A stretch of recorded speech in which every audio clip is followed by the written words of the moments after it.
যাদের হার্ট দুর্বল তারা দয়া করে ভিডিওটি দেখবেন না। নতুন হলে চ্যানেলটি সাবস্ক্রাইব করে পাশে থাকবেন। ধন্যবাদ। আজকে আবারও আরেকটি নতুন গল্প নিয়ে চলে আসলাম। জায়গার নাম সল্টলেক। নয়নাভিরাম সৌন্দর্যের জন্য মানুষের কাছে এক আকর্ষণীয় নাম সল্টলেক।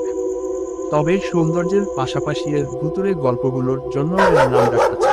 এখানে সাদা ও কালো পোশাক পরিহিত দুজন রহস্যময় নারীর উপস্থিতি আছে বলে জানা যায়। কালো পোশাক পরিহিত নারীটি হুটহাট সন্ধ্যার সময় লেকের পাশে হন্টনরত মানুষের সামনে এসে ভয় দেখায়।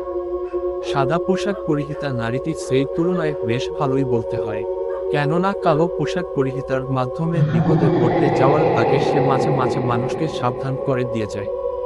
আসলে কি রহস্য লুকিয়ে আছে ওই পাহাড় ঘেরা এলাকায় তা কেউই জানে না। তবে ধারণা করা হয় জীবদ্দশায় কালো পোশাক পরিহিতা নারীটি ভালো মানুষ ছিল না।